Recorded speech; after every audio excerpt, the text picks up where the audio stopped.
السلام علیکم ناظرین، میں ہوں نصر اللہ غازی اور آپ دیکھ رہے ہیں دیپش ٹائمز۔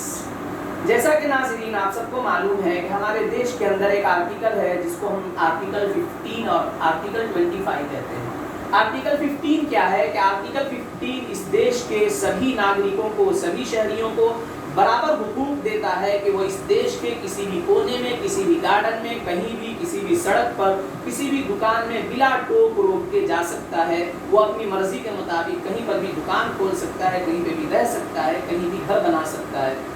اسی طریقے سے اس دیش کا آرٹیکل 25 یہ کہتا ہے کہ اس دیش کے سبھی شہری کو یہ چیز برابر کا حق ہے کہ وہ اپنے دھرم پر، اپنے ریلیجیس پر عمل کرے اور لوگوں کو اپنے ریلیجیس کی دعوت بھی دے۔ لیکن آپ دیکھ رہے ہوں گے کہ آج کل ہمارے ملک ہندوستان کے اندر جو ہندوتوا سنگٹھن کے ذریعے سے اور ہندوتوا آتنوادی طاقتوں کے ذریعے سے جس طریقے کا ماحول پیدا کیا جا رہا ہے، ابھی جیسا کہ آپ کو معلوم ہوگا کہ اندور کے اندر ایک چوڑی بیچنے والے کو مارا گیا، گھسیٹ کر اور اس کی چوڑیاں پھینک دی گئی، اس کے سامان توڑ دیے گئے اور پھر میڈیا کے بھیڑیے شکل اینکر نے اسے اس طریقے سے پیش کیا جیسے وہی ایک ظالم ہے اور مارنے والا بالکل مظلوم ہے۔ اسی طریقے سے ابھی ایک خبر آئی یو پی کے اجین کے اندر ایک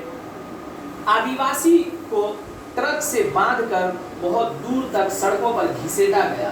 آخرکار ہندوستان میں آئے دن اس طریقے کا ظلم جبر کیوں ہو رہا ہے، اس پر سوچنے کی ضرورت ہے۔ ان سب چیزوں سے ایسا معلوم ہوتا ہے کہ یہاں کی حکومت، یہاں کی پولیس ایڈمنسٹریشن نے ان ہندوتوا آتنوادیوں کو پوری طریقے سے کھلی چھوٹ دے رکھی ہے، کیونکہ آج ایک حادثہ ہوتا ہے اور اس حادثے کی پوری طریقے سے سنوائی بھی نہیں ہوتی ہے، پولیس اسے ایرسٹ بھی نہیں کر پاتی ہے کہ کل کو کوئی نہ کوئی دوسری لنچنگ کی خبر آ جاتی ہے۔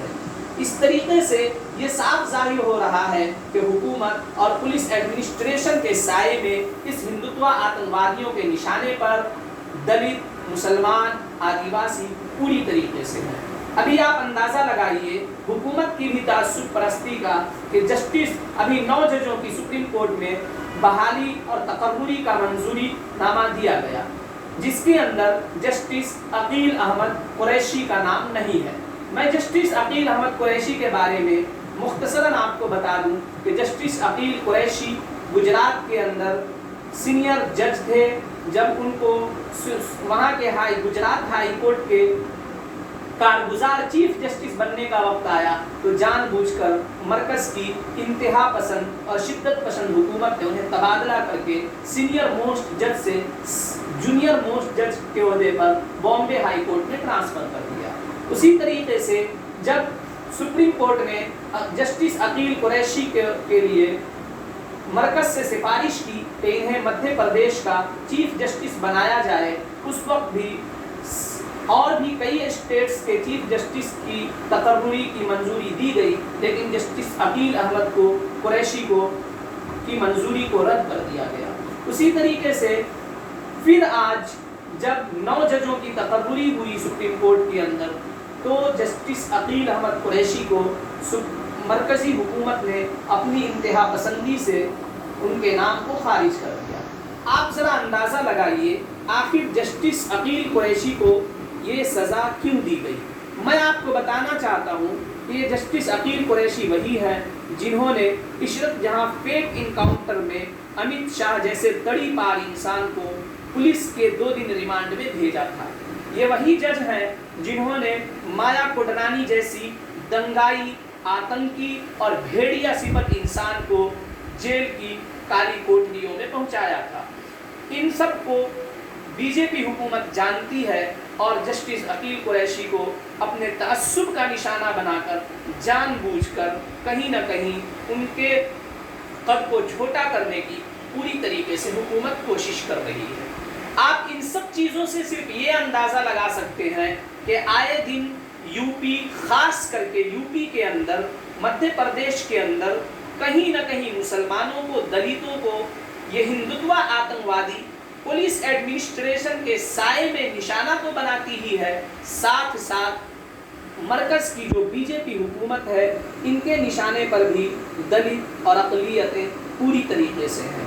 اس کے لیے ہم سب کو ایک جٹ ہونے کی، متحد ہونے کی اور ان کے ہندوتوا ایجنڈے کے خلاف مل کر لڑنے کا عزم کرنا ہوگا. دیش کے سمویدھان کو اگر بچا، اس دیش کے اندر بھائی چارے کو اگر قائم رکھنا ہے تو ہم سب کو مل کر آگے آنا ہوگا، تبھی اس دیش کا سمویدھان بچے گا، اس دیش کا قانون بچے گا. نہیں تو یاد رکھیے کہ جس طریقے سے یہ حکومت جس مدعے کو لے کر کام کر رہی ہے، دیش کے اندر پوری طریقے سے دیش کی اکنامک برباد ہو چکی ہے، دیش کا بھائی چارہ برباد ہو چکا ہے، دیش کے سارے پراپرٹیز کو یہ حکومت بیچ کر کھا چکی ہے، اور جو دیش